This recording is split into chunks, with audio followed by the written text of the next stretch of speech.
ফাল্গুন মাসে অনেক ছিল বিয়ে নিমন্ত্রণ, তাই অনেক বিয়ে বাড়িতে হয়েছিল আমার যাওয়া। আর অচেনা জায়গায় কেউ যদি এসে বলে যে তোমার ভিডিও দেখি দিদি, তোমার ভিডিও ভালো লাগে, তোমার সাথে চলো ফটো তুলবো, এটাই তো সোশ্যাল মিডিয়ায় কাজ করে সবচেয়ে বড় পাওয়া, তাই না?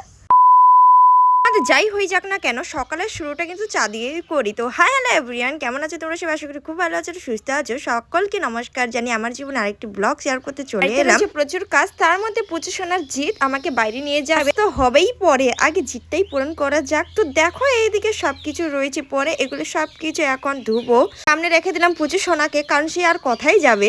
অন্যদিকে সিদ্ধ করতে দিয়েছিলাম ডিম আর আলু, সেটা হয়ে গেল আমার সিদ্ধ। এখানে তো একটা ব্যাপার রয়েছে, কারণ ডিম নরম থেকে শক্ত হয় আর আলু শক্ত থেকে নরম, জায়গা কিন্তু একটাতেই রয়েছে। তাই এই কথাটা সবসময় মাথায় রাখতে হবে, এখানে যেমন প্রয়োজন ঠিক তেমনটাই নিজের অবস্থানকেও রাখতে হবে।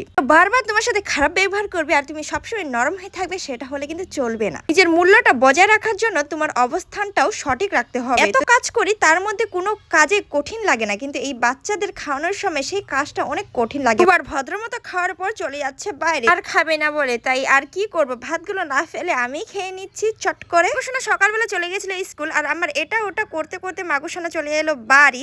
বড়মশাই ভাবে সারাদিন তো আমি বসে শুয়েই থাকি। যাই হোক, আজকে এত কিছু বলছি না, চলে গেলাম একটা নিমন্ত্রণ বাড়ি, নিমন্ত্রণ খেতে। সেটা ছিল আমাদের কাকা শ্বশুর আর ভসুর। সেখানে গিয়ে আমার খাওয়ার অভাবটা থাকে, তাই একটা দুটো নয়, পুরো 4টা পিস পেয়েছি আমি। এইভাবে বসে বসে যদি আদর যত্ন করে খাই, তাহলে তো মোটা হবেই অবশ্যই। এদিকে দেখো সব দেওয়ার জি বসে রয়েছে, কিন্তু একটা সত্যি কথা বলতে, সামনে কিন্তু কথা বলতে অনেক লজ্জা করে।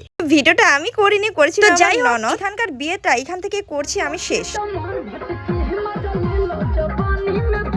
এর পরের দিন চলে গেছিলাম আরেকটা নিমন্ত্রণ খেতে, আর সেটা হচ্ছে আমার বরের বন্ধুর বিয়ে। সেখানে কিন্তু ঠিকঠাক মতো ভিডিও করা হয়নি। যদি আমার বান্ধবী থাকতো তাহলে একটা আলাদা ব্যাপার ছিল, তাই না?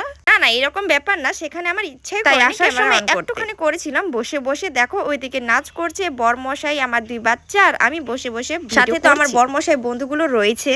এটা বন্ধু বললে হবে না, এটা কিন্তু আমার ভাই। পর চলে গেছিলাম আরেকটা বিয়েতে, সেটা হচ্ছে আমার জায়ের বোনের।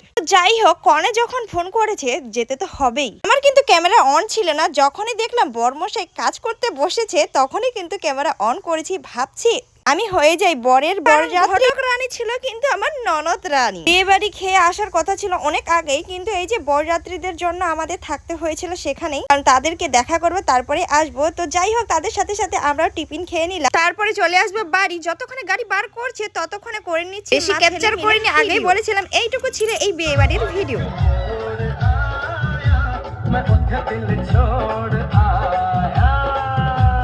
বাজে তখন একটা, আর পুচু সোনার জিতটা দেখে নাও তোমরা, মানে হচ্ছে বাবার সাথে গাড়ি চালাবে এত রাত্রে, আর কনফিডেন্স ছিল হাই লেভেলের। যাই হোক, বরের বাড়ি থেকে ছিল আমাদের নিমন্ত্রণ, তাই তো সবাই মিলে বেরিয়ে পড়লো। আর সেখানে গিয়ে যা কাণ্ড হলো বলে বোঝানোর মতো না, আর সেটা শেয়ার করারও মতো না। তো যাই হোক, এইদিকে খাওয়ার প্যান্ডেলে দাঁড়িয়ে দাঁড়িয়ে আছে, আমার মাগোশোনা হচ্ছে না খাওয়া। তারপর সবাই মিলে চলে গেলাম একটুখানি ডান্স করতে। তো যাই হোক, এটাই ছিল কিন্তু ফাল্গুন মাসের শেষ বিয়ে। বিয়ে বললে চলবে না, বিয়ের বউ ভাত, যেটা চৈত্র মাসে পড়ে গেছিল।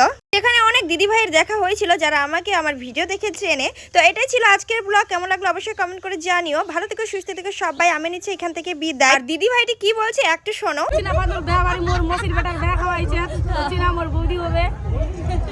আর মো একটা আইডি খুলিছু, মোর আইডির সবাই মানে হ্যাঁ ভালোবাসা সবাই দেবন। নামটা কি? শান্তনা সিংহ। তো যাই হোক, সবাই সবার পাশে থেকো, এটাই বলবো। আর এই প্ল্যাটফর্মে কাজ করতে গেলে কিন্তু সবাইকে একসাথেই চলতে হবে। তার সাথে যেটা ইম্পর্টেন্ট সেটা হচ্ছে নিজের কন্টেন্ট তৈরি করা। সবাইকে বলবো মন দিয়ে কাজ করলে দেখতে পাবে একদিন তোমরাও সফলতা।